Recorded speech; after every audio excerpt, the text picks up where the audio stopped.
ハリーさんに会いに来ました。今日はですね、火鍋を食べに行きます。入っていきましょう。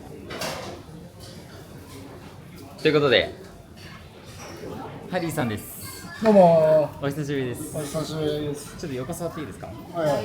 お久しぶりです。お久しぶりです。元気でした？生きてる。生きてる？生きてる。生きてる。ミサイル始まってから初ハリーさんです。ミサイルが発射されてから、はい、今2週間ぐらいか。はい。16日目ぐらい。どうでした？ミサイル。ミサイル。ああ、ミサイルね。はい。なんか最初の1日2日目はい。はなんかなんだろう、想像以上に来るなと思って。なるほど。僕いなかったんですよ。最初。そうだよね。はい。友達から連絡あって、はい、戦争始まるの知ってるみたいなのを英語で聞いて、まあ何言ってんだろうと思いながら、でもなんかその人がもう本当数時間後に始まるよみたいな、もう攻撃来るよみたいなこと言い出して、そしたらなんか友達のインスタとかでなんかホテルがこう燃えてたりとか、いうストーリー見て、なんかやっと実感になったっていうか、マジでこう攻撃されてるんやみたいな、はい、でまあ若干こう焦るじゃないけどさ、はい、やべえみたいな、なんか始まってるみたいな、はい、感じになって、とりあえず俺はもう家の近くにイタリアンレストランがあって、そこでボンゴレビアンコいや、何でもいいんですよ、食べてるものは。別にボンゴレビアンコをその情報いる？食べに行こうと思って、はい、食べに行ったどういうことミサイル降り注いでる中、ボンゴレビアンコ食べてたんですね。まあ別に本当に降り注いでないよ。まあ確かに降り注いでるらしいで、はい、なんかちょっと空の方で、バーンみたいな、がたまに聞こえんなみたいな。聞こえるんですね。聞こえたね、初日結構。であとまあ結構マリーナ側がうるさいみたいな、はい、そうだからうちの近くはそんなにうるさくなかったね。だからまあボンボン聞こえてて、まあどうなるかなと思いつつ、はい、まあ、とりあえず飯食おうと思って。いや、お腹減ってたんですね。なんかね、腹減った。なるほどな。でその次の日になんかどうやらこれから拡大するらしいってなって、勢いが増すらしいみたいになって、はい、仮にもうドバイの中心に核が落ちたら、そのどんぐらい被害受けるんだろうっていうのをまあ調べて、はい、確かね10キロぐらいだった直径、半径10キロ、半径確か10キロぐらいで、はい、それで円を描いて安全なとこに行こうと思って、砂漠いいやんってなって。砂漠、はい、確かにもうガソリン積んで、砂漠行くぞっつって砂漠行ってキャンプしてバーベキューしてエンジョイしてるやん。いやなんかね、まあ、こういう時ってなんかこういろんなことをさ、はい、無限に考えるっていうかさ、結構心配性？いや心配性じゃなくて、はい、いろんなストーリーを勝手に妄想しちゃう。なるほど。例えばその俺が砂漠行ってる間に、はい、もうボガーンってなって、もう街が全部ないみたいなで帰ってったら、はい、誰もいないみたいな。なんかウィル・スミスのそういう映画ありましたね。何でしたっけあれ、アイロボットじゃなくてなんだけど、なんか最後の一人になるみたいな、はい、っていう状況になったら、はい、インタビューでなんて言おうことを考えてた。あとまあそれが仮にもうどんどん攻撃が凄まじい勢いで来て、はい、この砂漠に1ヶ月いなきゃいけない、じゃあまず何から準備しようか。妄想がすごいですね。なんかそういうなんかね考えちゃうね、なんかどうしよっかなみたいなこの泳いでるカモ食えんのかな。いや食べれる、多分どうやったら倒せんだろう。なるほど。そういうサバイバル精神が湧いてきたわけですね。まあもしもシリーズでも実際そこから何もないですね。ないよね。特に変わらず、なんか渋滞減って、うん少し減って快適っすね。だって僕の家からここまで来るのに本来だったら1時間ぐらいかかるんですよ。はいはいでも今日30分で来れたんで、はいはいはい。なんかすごい楽だったっすね。そうだね、なんかその今の状況ってさ、そう人によってこういくらでも捉え方はある。そうですね、いろんな解釈がありますからね。もう本当に危ないっつって、はい日本に出るっていうのも、まあ一つの選択肢だと思うし、はい、まあまあそうは言っても、じゃあ何、あなた爆弾当たったのって言ってさ、まあ当たってないから安全だよねって思っちゃえばさ、まあ安全じゃない。はい、実際になんかそこら辺でソルジャーがこうやってるわけじゃない。捉え方が本当人それぞれで、そうですね。避難の仕方とかもそれぞれだし、まあ時の過ごし方みたいな人それぞれ、まあね、そうですね。僕はなんか本当爆撃とかも聞いたことないし見てもないんで、なんかそれを経験してる人としてない人でも全然捉え方違うだろうなとか。でも一回もない。僕一回もないんですよ。音も聞いてないです。マジ？はい。僕住んでるの JVC なんですけど。JVC だからかな。ははい。なんもないですね。いはいはい。なんか本当に戦争起こってんのみたいなまあぐらいの。わかるわかる。はい。わかる。でもまあ近くにいた人とかはなんかやっぱ怖くて日本からドバイから出るっていうのはすごいわかるし、そうですね。まあ僕みたいに経験してない人はなんか別になんか変わんなくないみたいな感じで思っちゃったりもするしみたいな、いろんな人がいますね。いろんな人いるよ。だし、そのうちの会社とかいろんな国の人いるからさ、はい。もう昔に戦争が起こって、それで逃げてきた人もいるし、ああ、そっか。レバノンとかシリアとか。うん。でそういう人が別に慣れてるかっていうと、まあ別にそれも人それぞれで、はい。めっちゃビビる人もいるし、ビビらない人もいるし、俺の中ではなんかもう勝手にだけど、終わったと思う。何がですか？その戦争が。戦争が。あ、なるほど。マインド的にね、ああ、はいはい。なんかビビるフェーズが終わったから、上でドンパチやってんのがこう日常の一部というか、まあそうですよね。日常的に戦争やってる国もありますからね。あるあるある。まあなんだ、それに若干こう慣れてきてしまったっていうのもあるし、なるほど。まああんまこういうね状況に身を置くっていうのもなんだやりたくてできることじゃないし、確かに。すごいポジティブに捉えれば、はい、すごい他の人が経験できてないことを経験できてる。いや本当にそうですよね。だってね、僕たち生きてる間に地震も経験してるし、コロナも経験してるし、パンデミック経験してて、今戦争経験してるっていう、だいぶね、すごいっすよね。もうバリューセットみたいな感じ。バリューセットマックじゃないよポテトつけますかじゃないよ。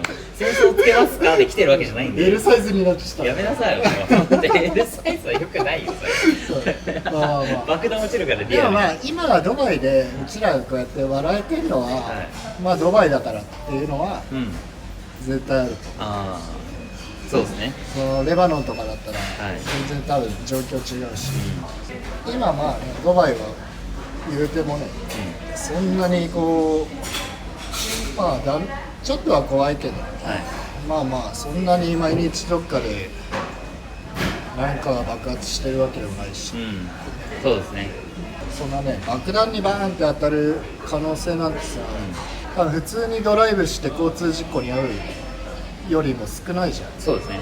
あと僕スレッズにも書いたんですけど、僕ニュージーランドの地震経験してて、そっちの方が怖い。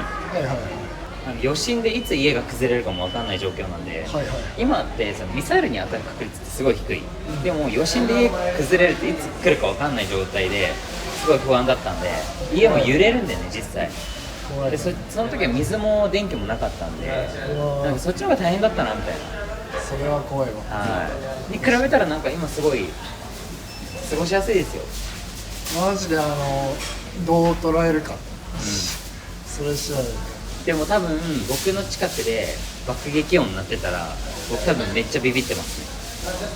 そうかな、どうなんだろう。そんなことないですか？そんなになんか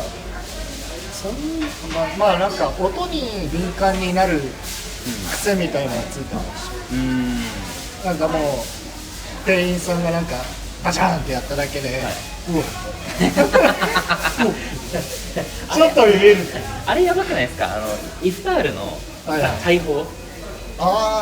なんかドバイって今ラマダン中なんですけど、ラマダンが1日終わるときに大砲で知らせるんですよ。バーンって。あの大砲の音が紛らわしくてやめてくれよと。確かになんか一回動画で見たんですよ。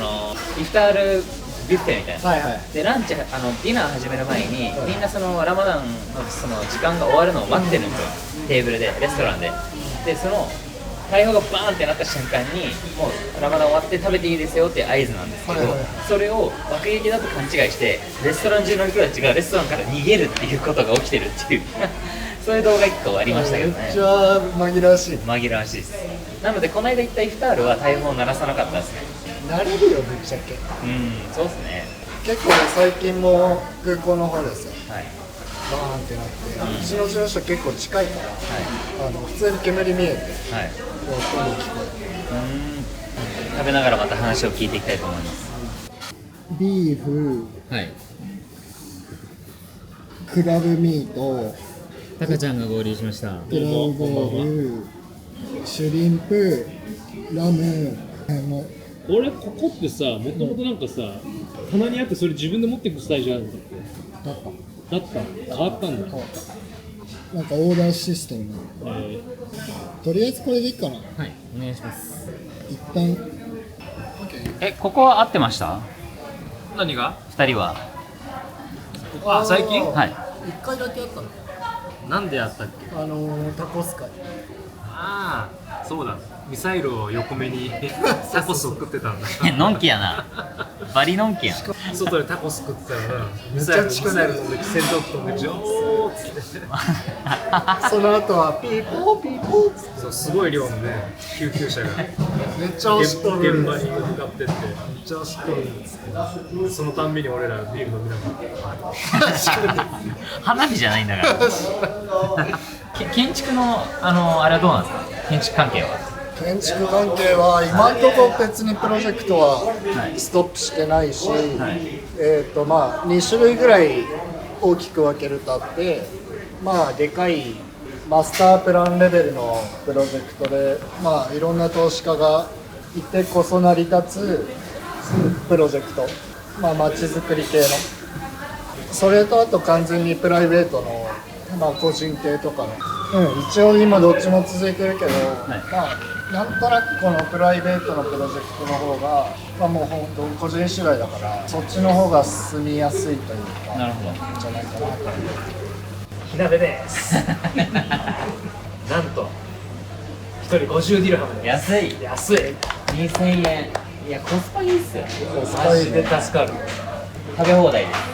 日本でも食べ放題2000円でなかなかないじゃん。なかなかないっすよね。食い残しは2000円。安いプラスで安いな。弱いな。罰金弱いな。罰金弱い。罰金払ってでも4000円で全部食えちゃう。まあまあ確かに素晴らしい。火鍋が来ましたよ。火鍋。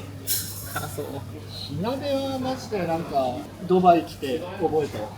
ね、俺もドバイ来てから好きになった。マジですか？逆にその存在を知らんかった。知らん。でも日本に行ったら多分違うよね。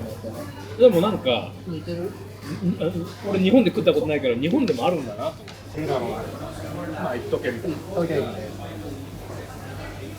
つも以上にいいところ。いや別になんだろう、普段の外食がちょっと日本食屋とか、高い木村屋とか、そういう感じになんか。コーラうんめえ。いります？コーラしか欲しくない。コーラしか欲しくない。肉食べながら言ってみよう。Thank you。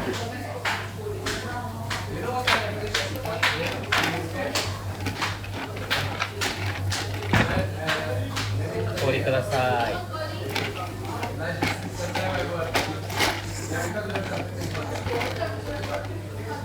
Thank you。やっぱうまいっすね、火鍋。ただちょっと、はい、デイラ来たら元気出た。おデイラ活気があっていい。活気ある。そうっすね。マジでめちゃくちゃ活気ある。ちょっとマジで変わんない。後でナイトマーケット行きません？行こう行こ行きましょう。ナイトマーケット見た瞬間なんかテンション上がりましたね。なんか本当活気ありますね。う。マでもね、ジで。レイがね、なんかね、生命力えぐね。人間の。はいはいはい。そりゃそうだ。そりゃそうっすよね。だってやっぱそんなに普段から給料もらってないとわさわさしぶとく生きているこの街ですで別になんか楽しい雰囲気。楽しい雰囲気割り全然出てるよね。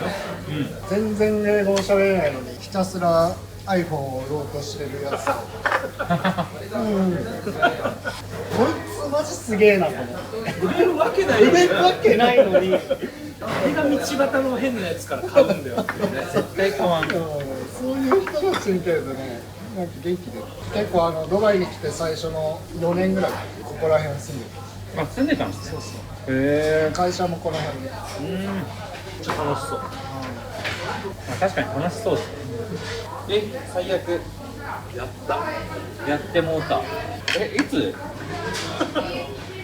マジいつ火鍋はもうそれを確保したらあかん。しょうがないだわ。絶対なるんだ白い服できちゃった。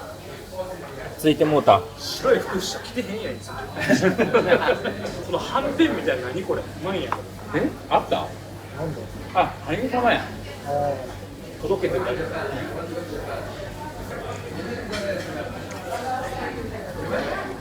マジどれぐらい長引くかよなこの戦争がマジで。どう思います？これのんきにさ2ヶ月後ぐらいにさ旅行できると思ってさいろんなライトを取っちゃったいけんのかな続いてそうっちゃ続いてそうな気まあ、がする出るのはいけるんじゃないですか。旅行行くみたいな。どこ行こうとしたんですか？デンマークあ、じゃあ大丈夫です。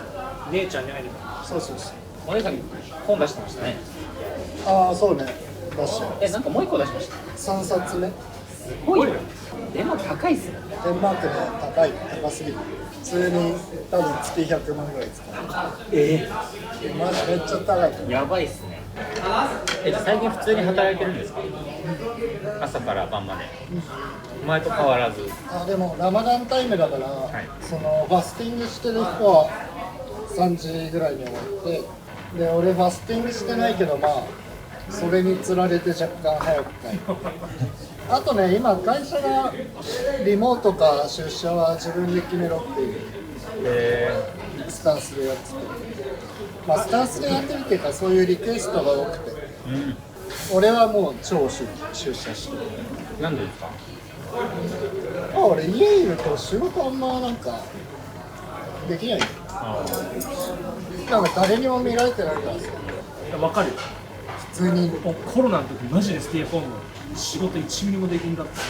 まあそんなもんですめっよ。ちゃ寝るなんか気づいたらザッと溜まってておおやべやべやべやべっつって会社からの。会社からインスタでとかでいろいろ情報を見てたらさ、ドバイはやっぱその回復力が凄まじいって書いてるねいろんなところに。回復力って何のですか？その経済、オイルショックの時とか、いろいろそういう時ももう終わったとか、コロナの時とかももうドバイ終わったとか言われながら、その後の V 字回復っぷりが毎度いろんな出来事に強い。確かになんか逆に跳ね返るハリーさんはそういうのをこっちで経験してるわけですよね、コロナの時とかも。そうねなんかコロナの時とかすごいうまくさばいてたというかそんなイメージかそうなんですか？